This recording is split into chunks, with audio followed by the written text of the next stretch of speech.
নমস্কার বন্ধুরা, অনুরাগের ছোঁয়ায় আজকের পর্বে আমরা শুরুতেই দেখতে পাবো যে সাক্ষ্যদীপ স্যার রূপাকে জিজ্ঞাসা করে এবার কি হবে। রূপা বলে আগে ওদেরকে স্বীকার করতে হবে, তারপর পরে অন্য কিছু। আর এদিকে সুনা গাড়ি থেকে নেমে সূর্যকে বলে, তুমি কি মাকে নিয়ে এখনো আপসেট? সূর্য বলে, আমি দীপাকে নিয়ে ভাবছি না, আর তুমি নিশ্চিন্তে থাকো, আর আমি দীপাকে নিয়ে ভাবছি না। তুমি যা বলবে আমি তাই করব। সোনা দাঁড়িয়ে থাকে, তখনই রূপা সাক্ষ্যদীপ স্যারের সঙ্গে গাড়ি করে আসে। তখন সুনা বলে, আমাকে স্কুলের নাম করে বেরোতে হলো, আর বাবাকে তো সত্যি কথাটা বলতে পারলাম না, তবে আমাদের প্ল্যানটা ঠিক আছে তো? তখন সাক্ষ্যদীপ স্যার বলে, এখন গ্রুপ মিটিং হবে। বাড়িতে এসে সোনা বলে, কাকে কি করতে হবে সবার মনে আছে তো? তখন চারু বলে, ভিডিও করতে কে যাবে? তখন সাক্ষ্যদীপ স্যার বলে, আমি আর চারু যেতে পারি। চারু বলে, আমার কোনো প্রবলেম নেই, তবে আপনি কিন্তু আমাকে হাসাবেন না। রূপা তবলাতাকে জিজ্ঞাসা করে, মামু তুমি টেবিলটা বুক করেছে তো? আর আমি বাবাকে ফোন করব, আর সোনা তুমি মাকে ফোন করে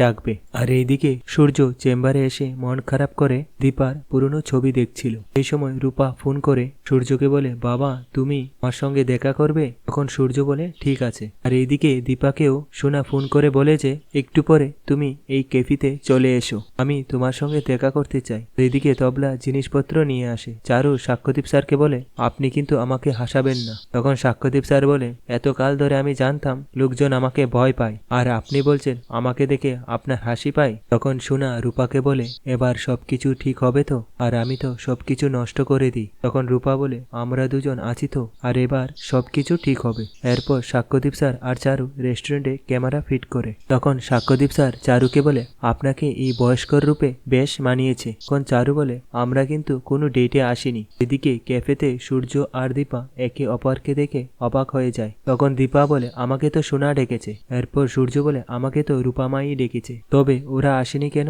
দীপা বলে, ওরা হয়তো কিছু একটা চাইছে। তখন সূর্য বলে, কিছুক্ষণ অপেক্ষা করলে আমরা জানতে পারবো ওরা কি চাইছে। আর দীপাকে বলছে, দীপা আমি তোমাকে ছাড়া বাঁচবো না, এরপরে তোমার সঙ্গে কথা হবে কিনা তাও জানি না, তুমি একটু বসো না আমার পাশে। এরপর দীপা বলে, আমিও আপনাকে ছাড়া বাঁচবো না, কিন্তু নিজের খুশির জন্য আমি আমার মেয়েদেরকে কষ্ট দিতে পারবো না, তবে ওরা এটা কেন করলো সেটা আমাকে জানতে হবে।